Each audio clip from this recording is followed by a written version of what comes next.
पितृपक्ष में किए गए कार्यों से पूर्वजों की आत्मा को जो शांति प्राप्त होती है, साथ ही कर्ता को भी पितृ ऋण से मुक्ति मिलती है। हमारे धर्म शास्त्रों के अनुसार मृत्यु के बाद जीवात्मा को उसके कर्म अनुसार स्वर्ग नरक में स्थान मिलता है। पाप पुण्य क्षीण होने पर भी वह पुण्य मृत्युलोक में आ जाती है। राधे राधे दोस्तों, कैसे हैं आप सब? आई होप कि आप सब अच्छे होंगे। दोस्तों, वीडियो शुरू करने से पहले मैं आप सभी से रिक्वेस्ट करूंगी कि मेरी वीडियो को लाइक करें, ज़्यादा से ज़्यादा शेयर करें, और अगर आप मेरे चैनल पर न्यू हो तो मेरे चैनल को ज़रूर से ज़रूर सब्सक्राइब करें। दोस्तों, आज की वीडियो में हम बात करेंगे पितृपक्ष से रिलेटेड कुछ बातों के बारे में। क्यों जरूरी है श्राद्ध, और नहीं किया तो क्या होगा? पितृपक्ष को लेकर क्या कहते हैं हमारे वेद पुराण? दोस्तों, पितृपक्ष के बारे में आप कितना जानते हैं? क्या आप जितना जानते हैं पितृपक्ष का अर्थ केवल उतना ही है, या फिर कुछ शेष बच जाता है? आपको बता दें कि जन्म और मृत्यु का रहस्य जिस तरह से अत्यंत गूढ़ है, ठीक उसी प्रकार से पितृ भी है। वेद, दर्शन, शास्त्र, उपनिषद और पुराण आदि में हमारे ऋषियों मुनिषियों द्वारा जीवन और मृत्यु के अत्यंत गूढ़ रहस्यों पर विस्तृत चर्चा की गई है।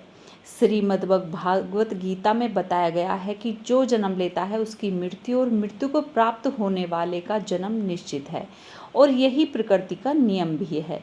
लेकिन इससे यह भी बताया गया है कि मृत्यु के बाद शरीर नष्ट हो जाता है, लेकिन आत्मा कभी नष्ट नहीं होती। वह पुण्य जन्म लेती हैं और बार बार जन्म लेती हैं। इस पुण्य जन्म के आधार पर ही कर्म कांड में श्राद्ध आदि कर्म का विधान बनाया गया है।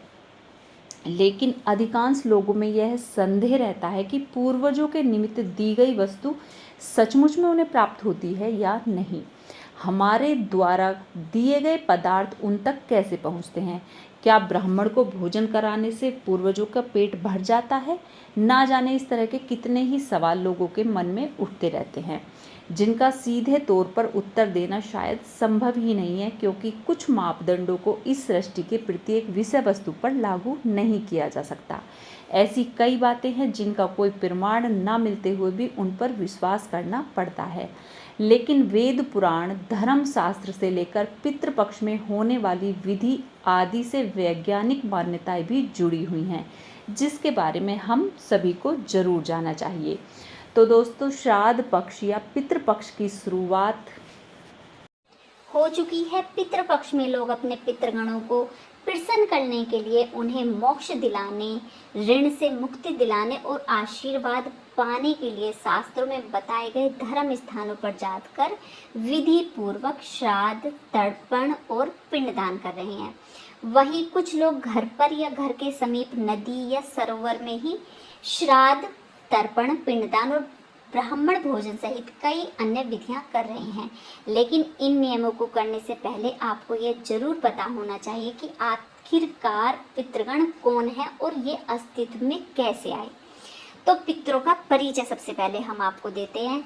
हम सभी जानते हैं कि पितृपक्ष में पितरों की आत्मा की शांति के लिए श्राद्ध, तर्पण और पिंडदान किए जाते हैं। लेकिन इससे पहले ये जानते हैं कि पितृ कौन है।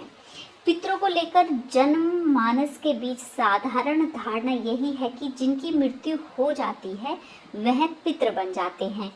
गरुड़ पुराण में ऐसा बताया गया है कि मृत्यु के बाद यमलोक पहुंचने के बाद प्रेत आत्मा के कर्मों के अनुसार प्रेत योनि, अन्य योनि प्राप्त होती है। वो वही पुण्य कर्म अर्जित कर देवलोक पहुंचने वाली कुछ आत्माओं को पितृलोक मिलता है।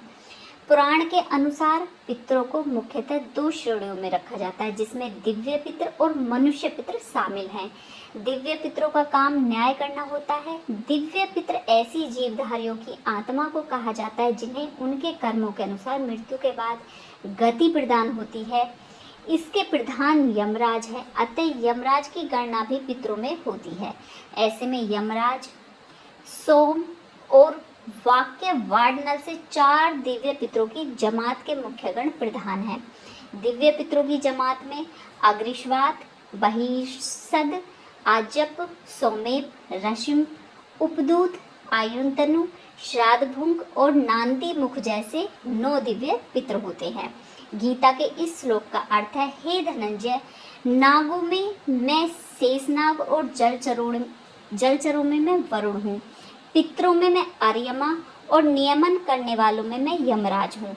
अयरमा पितरों में श्रेष्ठ और पितरों के देव हैं। ये महर्षि कश्यप की पत्नी देवमाता अदिति के पुत्र और इंद्रादि देवताओं के भाई अश्विन माह के कृष्ण प्रतिपदा से लेकर अमावस्या तक ऊपर की किरण के साथ पितृ प्राण पृथ्वी पर व्याप्त रहता है। पुराण के अनुसार उत्तरा फागुनी नक्षत्र में अयरमा को निवास लोक है और इनकी गणना नित्य पितरों में की जाती है।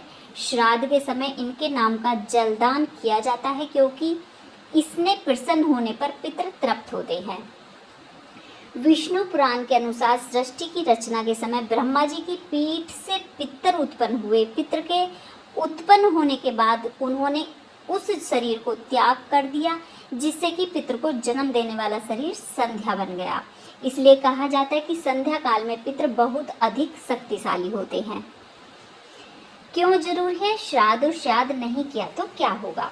दोस्तों, कहा जाता है कि मृत्यु के बाद आप अतृप्त पूर्वज 3 कारणों से धरती लोक पर आते हैं। वह आकर यह देखते कि हमारी संतान या हमारे वंश कैसे हैं। दूसरा कारण यह है कि पितृ देखते हैं कि क्या हमें अन्न जल प्राप्त होगा। और तीसरा कारण यह है कि पितृ देखते हैं कि हमारी मुक्ति का कोई कर्म किया जा रहा है या नहीं।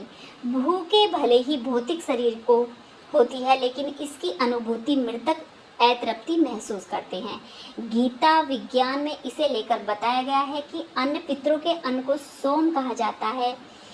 शरीर तृप्त होता है अग्नि को दान दिए गए अन्न से। सूक्ष्म शरीर यानी आत्मा का शरीर और मन तृप्त होता है। इस अग्निहोत्री से आकाश मंडल में समस्त पक्षी भी तृप्त होते हैं। तर्पण, पिंडदान और धूप देने से आत्मा की तृप्ति होती है और तृप्त आत्माओं से प्रेत बनकर भटकना नहीं पड़ता। हिंदू धर्म में पितरों के श्राद्ध को महत्वपूर्ण माना गया है और इसे एक कर्तव्य की तरह निभाकर इसका पालन भी करते हैं, क्योंकि मान्यता है कि जो लोग पितरों का श्राद्ध नहीं करते उन्हें पितृदोष से पीड़ित होना पड़ता है।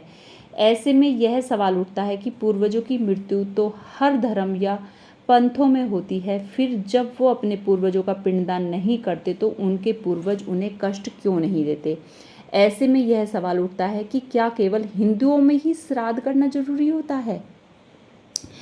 तो मन में उठे इस सवाल का जवाब अगर स्पष्ट तरीके से दिया जाए तो वह यह हो सकता है कि हिंदू धर्म के अतिरिक्त अन्य सभी धर्म या संप्रदाय केवल उपासना के लिए जाने जाते हैं। उनके संप्रदाय में श्राद्ध जैसी विधि नहीं है। वे अपने मृत पूर्वजों का स्मरण करते हैं या उनकी कब्र के पास बैठकर प्रार्थना करते हैं, जो कि एक प्रकार का श्राद्ध ही माना जाता है। तो दोस्तों, यहाँ पर मैंने काफ़ी सारी बातें श्राद्ध से रिलेटेड बताई हैं, पितृपक्ष से रिलेटेड बताई हैं। तो ये वीडियो आपको कैसी लगी मुझे कमेंट्स में ज़रूर बताएं, और अगर आप मेरे चैनल पर न्यू हो तो मेरे चैनल को ज़रूर से ज़रूर सब्सक्राइब करें। मिलते हैं दोस्तों ऐसी ही किसी और वीडियो के साथ। तब तक के लिए राधे राधे, हरे कृष्णा, बाय बाय दोस्तों, बाय बाय।